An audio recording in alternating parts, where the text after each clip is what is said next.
C'est toujours un plaisir de vous retrouver dans Djanjo pour parler d'entrepreneuriat, de business, de motivation et surtout de mindset. Aujourd'hui, nous avons à la fois un influenceur, un développeur web et tout nouvellement un entrepreneur. Sidiki, bonjour. Bonjour, merci pour l'invitation. C'est toujours un plaisir de vous recevoir ici dans Djanjo. Pour commencer, est-ce que tu peux te présenter? Alors, je m'appelle Sidiki Sako, je suis malien. Tout d'abord. Je suis malien, voilà.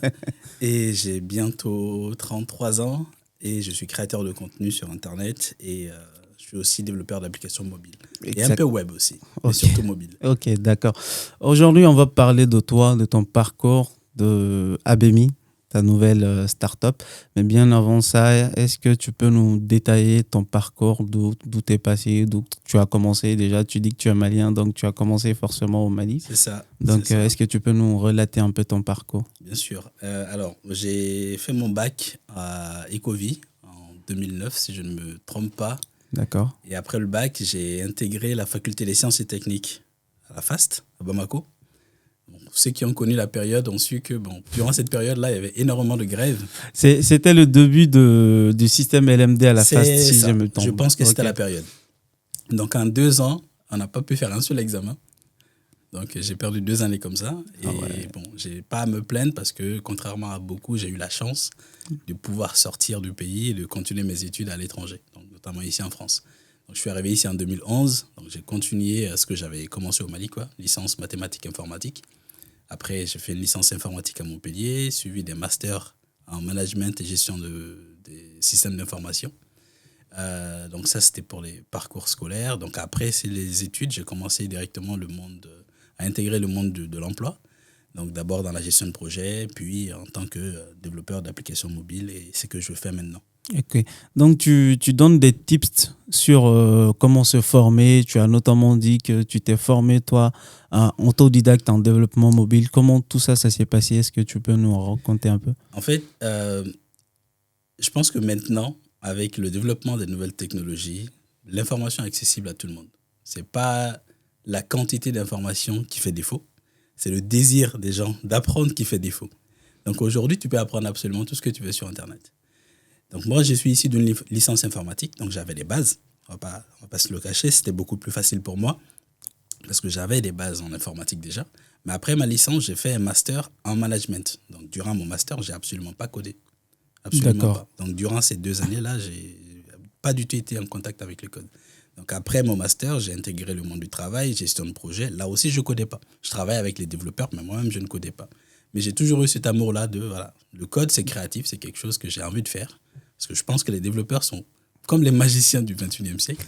Tu as une idée, tu peux le transformer en un matérialiser. Produit. Exactement. Et le donner au monde, tester, est-ce que ça vous convient ou pas. D'accord. Donc j'ai toujours été attiré par ça. Donc finalement, je me suis dit, pendant que j'étais au boulot, comment je peux faire pour passer de la gestion de projet au développement d'applications mobiles, sans aller faire 2 ans encore à l'école pour avoir un master en informatique. Mais très simplement, j'ai regardé les plateformes. Il y avait plein de plateformes comme Udemy, sur lesquelles tu peux acheter des très bons cours à 10 euros. 10 euros, c'est quoi? C'est 6500 francs CFA. Donc j'ai pris 2-3 cours dessus. Je me suis formé. Et durant les 3 premiers mois, j'ai créé une application mobile. Ah ouais, quand même. Qui est déjà, je crois l'application est encore sur Android Play Store pour tester, quoi. Donc en 3 mois, tu peux apprendre à créer ton application. Okay. Et après ça... Mais c'était quoi cette application? C'était une application, tu sais, quand on commence à coder... Vite fait. Non, pas vite fait, c'est une application complexe. Ah, mais ok. Le rêve de tous les développeurs, c'est de créer un réseau social, genre... l'effet Mark Zuckerberg. Okay. Donc j'avais créé une application de chat, de rencontre, un peu aspect social, vraiment très complet, qui marchait pas super méga bien, mais il y avait les fonctionnalités qu'il faut. D'accord, mais tu te rappelles encore du nom de cette appli? On va aller vérifier.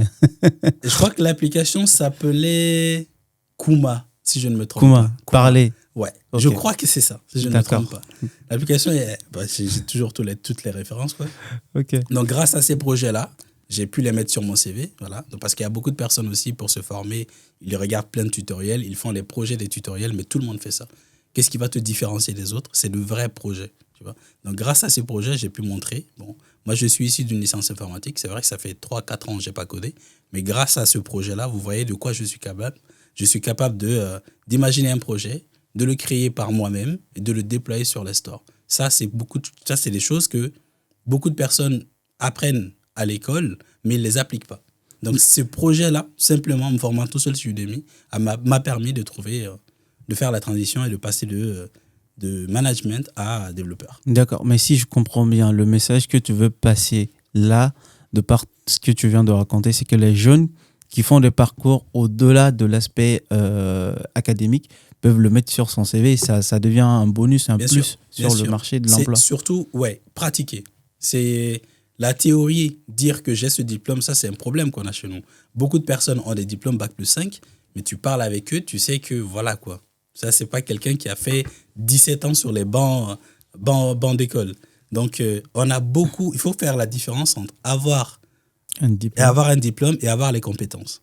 Et quand tu te formes tout seul, tu n'as pas besoin de diplôme, tu as les compétences. Tu ne vas pas avoir de diplôme. Quand j'ai appris sur Udemy à faire des trucs, on ne m'a pas donné de diplôme. Mais j'ai des compétences concrètes que j'ai pu montrer, regarder. C'est ce que moi, j'ai créé ça. Donc, les autres disent qu'ils savent le faire. Moi, j'ai une preuve que je sais le faire. Donc, pratiquer, et tu n'as pas forcément besoin d'avoir un Bac+5 pour avoir ça, quoi. D'accord. Tu as l'information sur Internet. Là, c'est plus palpable. Non, c'est plus palpable, Ouais. exactement. Et aussi, ce que je veux dire aux gens, c'est que beaucoup de personnes aujourd'hui ont fait des licences, des masters en, je sais pas, droit, psychologie dans notre pays et tout, et ils n'ont pas forcément des débouchés dans ce genre de domaine. C'est pas grave. Tu as essayé, c'est peut-être un choix qui te plaisait à l'époque. Aujourd'hui, le but quand même de faire des études, c'est d'avoir un travail après. Tu n'as pas de travail dans ce domaine, c'est pas grave. Tu sais lire, tu sais écrire. Il y a des trucs, 10 000 francs CFA, tu le prends, tu achètes un cours sur Internet, tu te poses pendant un mois, tu deviens développeur, tu peux apprendre à designer, tu peux apprendre plein de choses comme ça. Monteur vidéo, c'est des choses qui sont demandées aujourd'hui. Donc, ne pas juste se dire que voici ce que j'ai fait comme étude à l'école, ben moi, je vais faire que ça. Si je n'ai pas trouvé de boulot dans ça, je ne fais plus rien. Ce n'est pas de ma faute, c'est la société, c'est le travail, c'est l'État, etc. Non. Si tu as fait une formation, ça n'a pas marché, sache que tu peux apprendre autre chose. Tu peux changer de vie quand tu veux. Il suffit de le décider, en fait. Ouais. Ça ne va pas forcément être simple, mais c'est possible. Il y a des gens plus cons que toi, plus cons que nous qui l'ont fait. Donc, c'est la preuve que c'est possible. Pourquoi pas toi Ouais. Pour ceux qui nous regardent, on ne parle pas que entrepreneuriat. Ça, vous voyez, il y a Siliki qui vient nous donner un tips. Pour ceux qui veulent se former, qui ont fait des études, mais pas dans leur domaine et qui veulent se former sur d'autres domaines, je pense qu'aujourd'hui, le champ est assez libre. Et tout le monde a le droit de se former. Depuis étant au Mali, tu peux avoir des cours des États-Unis. Absolument. Il suffit juste d'avoir la passion et le courage nécessaire pour y arriver. C'est juste ça que moi, je veux faire comprendre à mes jeunes frères. D'accord. C'est pas parce que tu as fait des études dans ce domaine-là que ta vie se limite à ça. Tu peux te réorienter quand tu veux. Regarde le marché. Regarde ce qui est demandé. OK, va te former dans ça. 3 mois, 6 mois, ça prend peut-être une année. C'est mieux que de rester là, ne rien faire parce que tu n'as pas trouvé d'opportunité dans ta formation, quoi. D'accord, je vois. Donc, c'est l'amour de la connaissance et de cette culture même qui t'a fait que tu t'es lancé sur les réseaux sociaux c'est début 2023, si je ne me trompe pas. Alors, les réseaux sociaux, je suis dessus depuis très longtemps. Ouais, ok. Très longtemps. C'est pas la première fois que j'essaie de créer des contenus. Ça fait très longtemps. Okay. Mais c'est en 2023 que j'ai décidé de... OK, ça fait longtemps que j'essaie de faire des trucs en français. Est-ce que je pourrais pas essayer via un autre angle, tu vois, tester différemment? Est-ce que si je fais des contenus éducatifs, j'aime consommer ce genre de contenu. J'en trouvais plein dans plein de langues. Je me dis, mais pourquoi je ne pourrais pas le faire en Bambara, par exemple, qui est une langue... La langue nationale du Mali. Exactement. Mais c'est parlé dans la sous-région. Dans la sous-région, j'ai plein d'abonnés aujourd'hui qui sont en Côte d'Ivoire, qui sont au Burkina, et plein de personnes. Essentiellement, mes abonnés viennent du Mali. Mais c'est parlé dans toute la sous-région. Donc, je me suis dit, bon, qui ne tente rien à rien. Moi, j'aime ce genre de contenu. C'est le genre de contenu que moi-même, j'aimerais m'asseoir et regarder. Même si personne ne regarde, c'est pas grave. Je serais content de l'avoir fait. Donc, on va tester et on verra ce que ça donne. Donc, je mets une vidéo, 2 vidéos et c'est parti tout de suite. Bim. Vraiment direct. À la MHD. Ouais, non, je ne m'attendais absolument pas à ce que ça prenne de telles ampleurs. Tu vois? Donc, ça a pris vraiment. Et ça a confirmé ce que je me doutais. Je me dis que les gens, en fait, ils aiment ce genre de contenu-là. C'est juste que chez nous, il n'y en a pas beaucoup. Et il en faudrait plus. Et j'essaie de montrer aux gens que tu peux créer du contenu, tu peux apporter quelque chose à notre société. Ceux qui cherchent à avoir un nom, tu peux avoir un nom. Ceux qui cherchent à être connu, tu peux être connu en faisant des contenus qui apportent quelque chose à la société. Tu n'as pas forcément besoin... Bon, je ne veux pas dire que les chanteurs, ils servent à rien, ils servent à quelque chose. Les comédiens, ils servent à quelque chose. Ils ont tous quelque chose à apporter à la société. Mais tout le monde n'est pas obligé de faire ça. Il y a autre chose. Aujourd'hui, les jeunes, ils voient des trucs, ok, moi je vais devenir le nouveau Kanté, ok, je vais devenir le nouveau Sidiki Diabaté. Il y a des Lil partout en bas. C'est ça, voilà, moi je voulais juste montrer, ok, moi je ne chante pas, je suis un très mauvais chanteur, je ne sais pas danser, je ne suis pas quelqu'un de super drôle, mais voilà, tu peux créer des trucs qui te ressemblent, que tu es fier de montrer à tes parents. Voilà, c'est moi qui l'ai fait. Moi, j'ai plein de personnes qui me disent « Ah, je t'ai vu sur truc ». Et c'est toujours des rencontres positives parce que je fais pas des trucs bizarres sur les réseaux sociaux. Tu n'as pas besoin de ça pour être connu.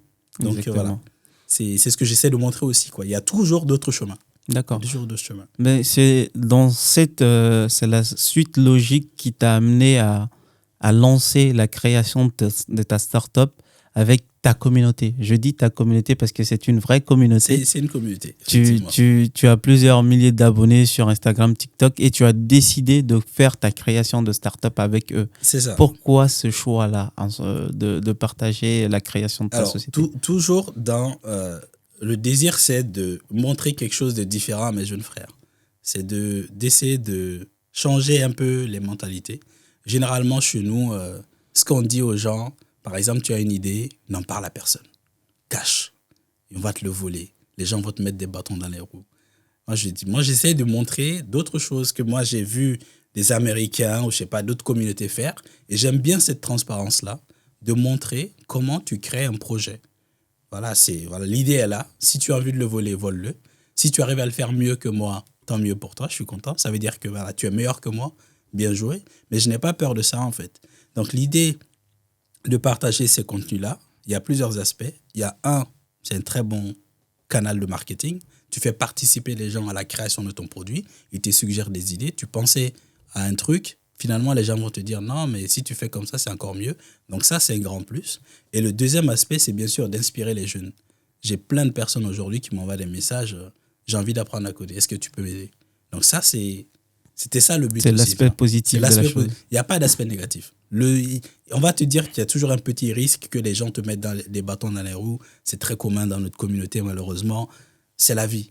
C'est pas en te cachant que voilà, ça va aller mieux. Et je suis aussi convaincu que seul, on ne peut pas faire grand-chose. Tu vois?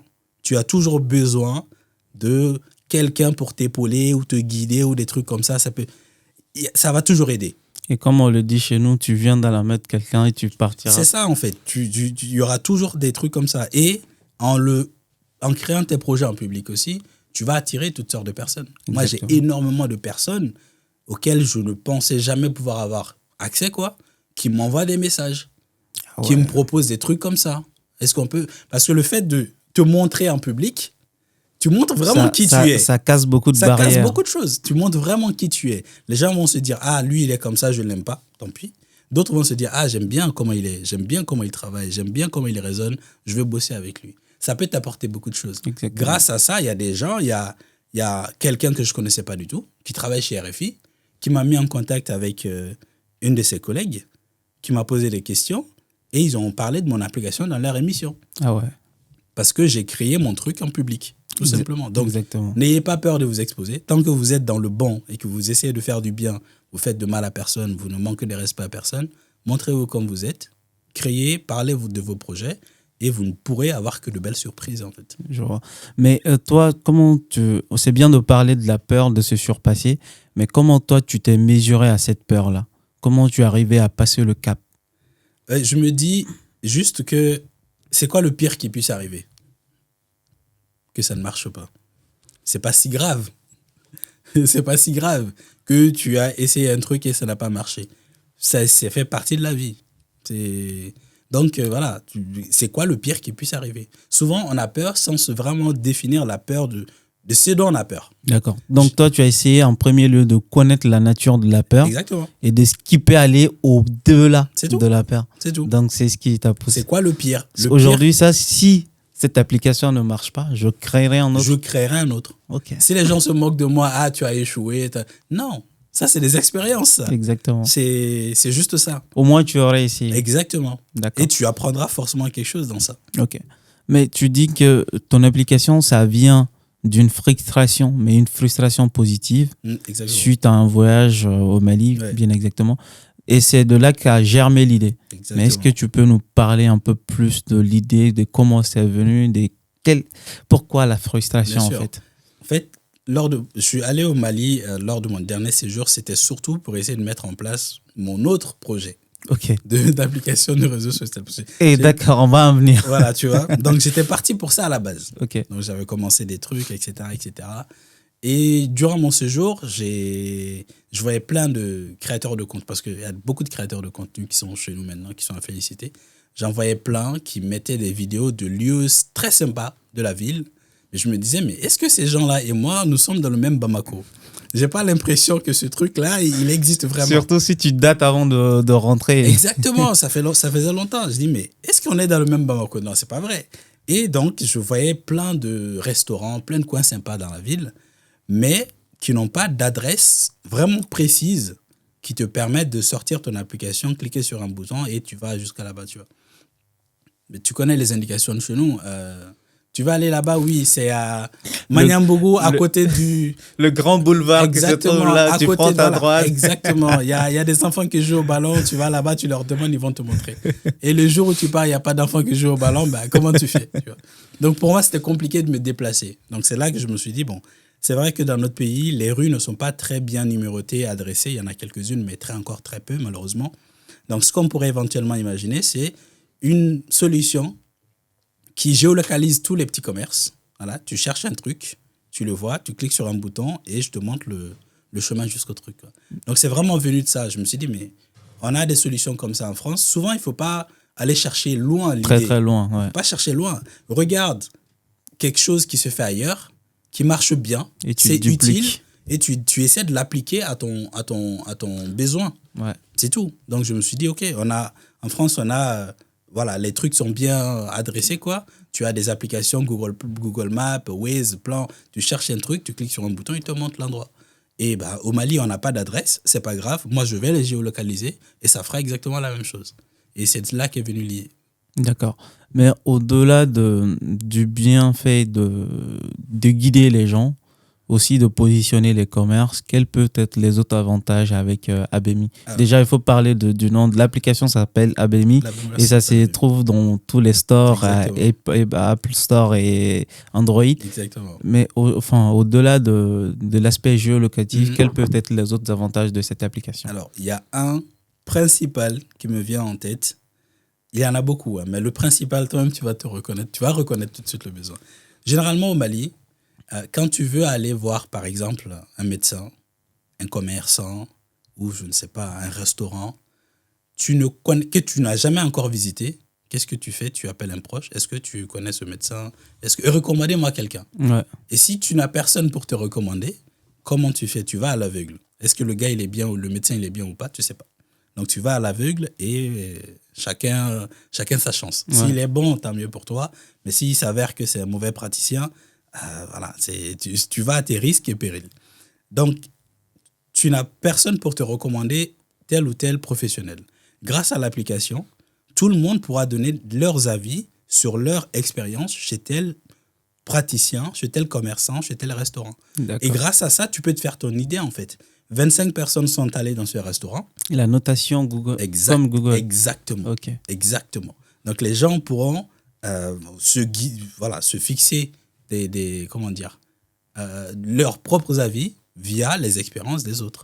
Mais comme tu disais chez nous, il y a beaucoup de gens qui mettent des bâtons dans les roues, dans ta roue, sans forcément que tu aies par le chercher. Ouais. Est-ce qu'il n'y a pas ce risque que les gens viennent, les concurrents, ils payent des gens, bon, allez-y sur Udemy, enfin sur Abemi, vous notez mal mon concurrent, vice-versa. Est-ce qu'il n'y a pas ce risque dans Abemi? Bien sûr. Et comment tu arrives à combler le risque? Alors, déjà, c'est des fonctionnalités qui sont encore en cours, on ne les a pas forcément toutes terminées. L'application est disponible, mais elle est continuellement en évolution. Mais une idée simple, c'est pour laisser un avis, il faut que la personne ait déjà été dans le commerce, par exemple. C'est comme Amazon. Sur Amazon, tu ne peux pas laisser un avis sur un produit si tu ne l'as pas acheté. Et ce sera pareil. Vu qu'on géolocalise les gens. Oui, mais on peut aller juste 25 francs, va faire un tour et puis tu reviens. Tu achètes le produit le moins cher ou bien si c'est un médecin, tu vas pour un soin qui n'existe même pas. Après, sur l'application, on dit que tu es passé. C'est possible. C'est possible. En vrai, mais bien. Vous travaillez dessus. Bien sûr, parce qu'il y a, il y a de la modération. Et ce qui est bien aussi, c'est qu'il y a un aspect vraiment communautaire. C'est que tout le monde peut dire, OK, cette personne raconte n'importe quoi. Et c'est le vote de la majorité qui l'importe, en fait. D'accord. Par exemple, dans mon app, tout le monde peut créer des entreprises. Et toi, tu crées une entreprise. Je la montre à, je sais pas, 15, 20 personnes qui passent à côté. Est-ce que, s'il a créé cette entreprise, est-ce qu'elle existe ou pas?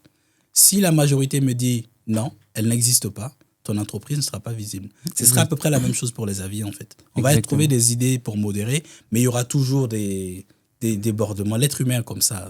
Voilà. On en parle sur Djanjo parce qu'on parle de l'entrepreneuriat, on parle d'ABMI, mais s'il vous plaît, soyez de bonne foi. On le dit sur le plateau, mais quand même, il faut le souligner. Quoi. Ça fait partie de la beauté du monde. Il y a du bien et il y a du mal. C'est comme ça. Mais en tout cas, on souhaite avancer tous ensemble et dans cet esprit-là. Donc, du coup, finalement, c'est quoi les projets futurs pour l'application et toi-même, qu'est-ce que tu attends de cette application? Les projets futurs, c'est de continuer de développer les différentes fonctionnalités suggérées par la communauté, avec la communauté, parce que l'application, c'est surtout pour la communauté. Je ne serai pas le seul utilisateur, ce n'est pas que pour moi. Donc, moi, mon seul rôle, c'est de créer et de donner aux gens pour qu'ils l'utilisent dans leur quotidien. Donc, la vision, ce que je vois l'application devenir, c'est que partout où tu veux te déplacer au Mali, tu regardes l'application, ce que les gens en pensent, en fait. Ça va vraiment être ton compagnon ça peut être de tourisme, les différents événements que tu peux retrouver dedans. Et surtout, te renseigner sur les différents commerces avant d'y aller. Parce que malheureusement, le service client est un peu négligé par beaucoup d'entreprises chez nous. Donc, avant de te déplacer dans certains commerces, tu peux voir ce que les gens en pensent. Et en forçant les entreprises aussi à bien traiter les clients, tout le monde va être gagnant. D'accord. Tout le monde va être gagnant. Ok. Donc, tu développes les problèmes, tu essaies de trouver une solution aux problèmes quotidiens que racontent les gens de ta communauté. Et c'est dans cette même lignée que tu avais entrepris à développer une application qui n'a pas encore vu le jour, si je ne me trompe pas. Un peu. Voilà, on peut le dire comme ça. Est-ce que tu peux nous parler de cette application? Parce que tu parlais de monétisation, du système de monétisation d'une application. Ouais. On ne va pas dire de nom pour ne pas faire polémique. Donc, est-ce que tu peux nous raconter un peu l'histoire? Alors, cette idée aussi est venue d'une frustration personnelle. Moi, c'est toujours les meilleurs problèmes à résoudre sont les problèmes que tu rencontres toi-même déjà. Exactement. Donc, je pars toujours de mes propres problèmes. Donc, j'ai commencé à créer des contenus sur les réseaux sociaux. Je l'ai dit, on ne va pas citer de nom. J'ai eu rapidement beaucoup d'abonnés, des millions de vues par mois. Et à la fin du mois, je vois que je suis payé peut-être 10 €, 20 €. Et pourtant, tu as des millions de vues. C'est ça. Je me dis, OK, il y a un problème là. Il y a un problème quelque part. Et finalement, le problème il est très simple. C'est que la plupart de ces grosses plateformes-là ne monétisent pas les vues qui viennent de nos pays africains. Il y a très peu de pays africains, notamment en Afrique de l'Ouest, qui sont monétisés aujourd'hui. C'est-à-dire que si tu as des abonnés qui sont par exemple au Mali, qui regardent tes vues, moi je crée des contenus en France, j'ai des abonnés au Mali qui regardent mes contenus, les vues sont comptabilisées, mais ces vues ne sont pas payées. Si j'ai des abonnés de France qui regardent mes vues, ces vues sont monétisées, c'est comptabilisé et monétisé. Et la plupart de mes vues viennent du Mali. Parce que je fais mes contenus en bambara. L'objectif, c'est que les Maliens regardent. Ça ne me dérange pas. C'est vraiment ça l'objectif. Mais donc, créer du contenu, tu le sais, c'est un métier. Exactement. Aujourd'hui, c'est un métier. C'est un métier. Et pour te donner à faire ça tous les jours, il faut qu'à la fin du mois, tu aies au moins quelque chose pour payer les factures de base. Okay. Donc, je me suis dit, ça encore pareil, il y a plein d'outils qui existent dans le monde qui ont essayé de résoudre ce problème-là. Comment je pourrais utiliser leur business model et essayer de l'adapter à notre environnement. Ouais. Exactement. Donc, c'est là qu'est venue l'idée de mon application, Yélé, qui est disponible sur les stores. Hein. L'application est disponible, c'est juste que voilà. Pour le moment, on fait ABMI. Après, on va vraiment le pousser. Finaliser les paramètres. Exactement. Okay. Donc, l'idée est très simple. Hein. C'est un réseau social qui te permet de créer des contenus comme tous les autres réseaux sociaux. Donc, tu crées des contenus dessus. La particularité, c'est que tu auras la possibilité de rendre certains contenus payants ou gratuits. D'accord. Pour inciter les gens qui veulent te soutenir à te soutenir pour débloquer ces contenus premium. C'est les modèles de business qui existent déjà partout dans le monde. Ouais. On a Mime, on a plein de trucs. Et donc, voilà, moi, je me suis dit, bon, on va essayer de l'adapter chez nous en intégrant, par exemple, les mobile money. D'accord. C'est tout, en fait. Okay. Donc, c'est de là qu'est venue l'idée. Donc, on voit que tu es un entrepreneur en puissance. Il y a plusieurs projets en même temps. La prochaine fois, je voudrais, quand tu seras là, c'est que tu as atteint beaucoup de choses et on va parler cette fois-ci de tes réalisations. Si Dieu nous prête longue vie. Mais là, est-ce que tu as un message à faire passer? Parce que tu parles toujours de changer la vision de la chose, essayer de montrer qu'on peut faire les choses autrement à tes jeunes frères. Est-ce que tu as un message à leur faire passer? Alors, le message, il est très simple, c'est que tu peux avoir de l'impact sur ta société sans être milliardaire. Tu peux avoir de l'impact sur la communauté sans avoir fait tes études aux États-Unis. Il suffit on a tous des problèmes. L'autre pays, on est les premiers à se plaindre de notre pays. Il y a plein de problèmes, mais personne ne fait rien pour essayer de résoudre ces problèmes. C'est pas en se plaignant qu'on va réussir à changer les choses. Donc moi, ce que j'essaie de leur montrer, c'est que voilà, vous avez un jeune frère, il est comme vous, il est exactement comme vous, et il arrive à créer des trucs que vous pensez sont peut-être sorciers ou qui sont réservés à une élite. Non. Juste, allez chercher la connaissance, elle est accessible, elle n'est pas chère, il suffit de désirer l'acquérir, de se poser et d'apprendre. Donc, chercher la connaissance et essayer d'utiliser cette connaissance pour résoudre les problèmes de notre communauté. Si on a quelques centaines de développeurs qui se lèvent, ok, moi, je trouve que pour trouver des bons médecins chez nous, il y a plein de médecins peut-être qui n'ont pas de diplôme, je ne sais pas, ça c'est notre problème. Moi, je vais essayer de mettre en place une solution qui va référencer tous les médecins et leurs diplômes. Et tu veux prendre un rendez-vous, à 2h du matin, tu as besoin d'un médecin pour ton enfant, tu peux le retrouver facilement. Un autre se dit, ok, chez nous, c'est vrai que l'agriculture, on fait un peu, voilà, c'est pas très digitalisé. Je vais essayer de mettre en place une solution qui va augmenter la productivité. Un autre se dit, ok, bon, l'école, c'est vrai que c'est pas à la folie, quoi. Donc moi, je vais faire en sorte que même s'il y a des grèves, les enfants puissent quand même continuer de suivre les cours via leur téléphone, des trucs comme ça. C'est en faisant ça que chacun essaie de faire un petit truc qu'on va réussir à avoir la société qu'on veut. Assimi seul ne fera pas tout, quoi. Il faut qu'on essaie de faire quelque chose aussi. Mon père, il a l'habitude de me dire que ni beiga blonafra kodgobedia. Exactement. En français, c'est si tout le monde nettoyait la devanture de sa porte, le pays ou le village ou la ville serait propre. C'est un très bon Donc, proverbe. c'est sur ça qu'on va mettre fin à cet épisode. On vous l'avait dit au début, Djanjo, avec Djanjo, chaque histoire d'entrepreneur est une épopée en soi. Et avec ces différents épisodes qu'on a fait, on voit que ça se confirme de jour en jour. Merci à vous qui nous suivez depuis Facebook, Instagram et TikTok. Et n'hésitez pas à vous abonner sur nos différentes chaînes. Et à très bientôt pour un nouveau épisode. Merci beaucoup.